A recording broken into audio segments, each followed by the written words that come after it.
Welcome to my channel. আজকে যেহেতু Saturday তাই আমাদের বাড়িতে পুরোপুরি নিরামিষ হয়, এই জন্য আমি একটি নিরামিষ রান্না করেছি আজকে। তাই জন্য আমি নিয়েছি একটি টমেটো, আদা কুচি, লঙ্কা, ফুলকপি, আলু, দুটো আলু কেটে নিয়েছি, আর নিয়েছি পোস্ত আর সর্ষে। এরপর আমি আলু আর ফুলকপিটা সেদ্ধ বসিয়ে দেব, তারপরে পোস্তটাকে আমি বেটে নেব। দেখতে পাচ্ছ আমি এখানে ফুলকপি আর আলুটাকে সেদ্ধ বসিয়ে দিয়েছি। আর কিছুটা আমার ঘরে সোয়াবিন ছিল, তো সোয়াবিনটাও আমি ওপর দিয়ে দিয়েছি, যেহেতু আমার বাড়িতে একটু সোয়াবিন খেতে ভালোবাসে। তোমরা চাইলে তোমরাও দিতে পারো কিংবা স্কিপ করতে পারো, নো প্রবলেম। তারপর একটু এইভাবে ঢেকে দেবে, তাহলে কি সেদ্ধটা একটু তাড়াতাড়ি হয়ে যাবে।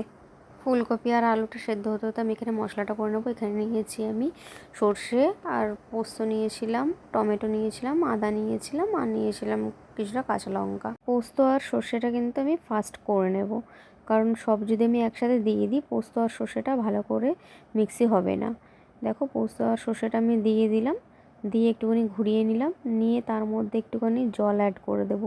জল অ্যাড করে দিয়ে তারপর আবার একটুখানি ঘুরিয়ে দেবো, দিয়ে তারপরে আমার এরকম একটুখানি পাতলা হয়ে যাবে। তার মধ্যে আমি আদা কুচি দিয়ে দেবো আমি যে টমেটো কেটে রেখেছিলাম সেই টমেটোটা আমি দিয়ে দেবো।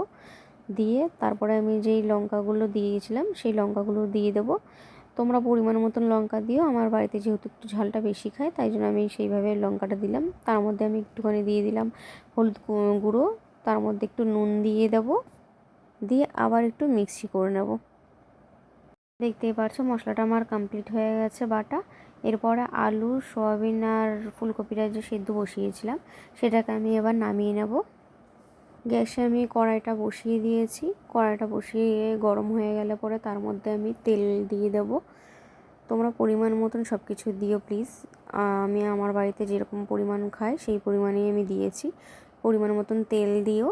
তেলটা ভালো করে গরম হয়ে গেলে পরে তার মধ্যে নুন দিয়ে দেব, একটু হলুদ গুঁড়ো দিয়ে দেবো।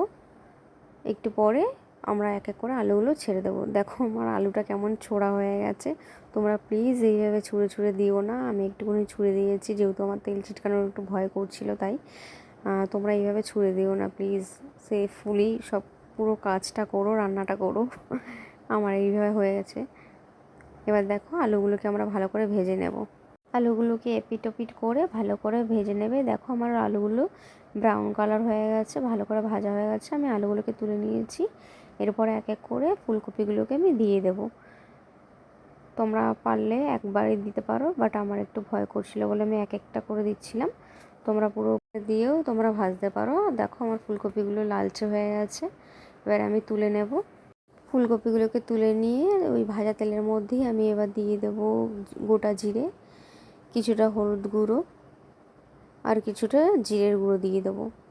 দিয়ে এবার আমি এটার মধ্যেই আমি দিয়ে দেবো বাটা মশলাটা, যেটা আমার বাটা মশলা ছিল সেটাকে দিয়ে আমি একটু নেড়ে চেড়ে নেব যাতে নিচে লেগে না যায়। ভালো করে একটুখানি মশলাটাকে কষিয়ে নেব যাতে নিচে না লেগে যায়, সেই দিকটাতে একটু খেয়াল রাখতে হবে।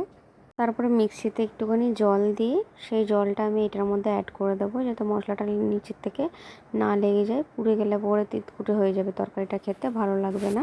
মতন জল দিয়ে দেবো। জলটা ফুটে গেলে পরে আমি এক এক করে আলুগুলোকে ছেড়ে দেবো।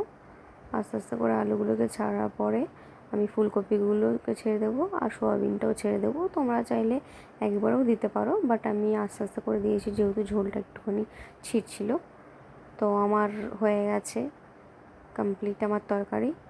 কেমন হয়েছে ভালো বলো, তোমরাও বাড়িতে বানিও, তোমরা নিজেরা খেয়ে বলো কেমন হয়েছে। আমার তো বেশ ভালোই লেগেছে। তোমরাও বাড়িতে এই প্রসেসেই বানিয়ে বলো কেমন হয়েছে। সবার লাস্টে গরম মশলাটা আমি ছিটিয়ে দিয়েছি, তারপর একটু ঢেকে দেবো। ব্যাস কমপ্লিট আমার রান্না।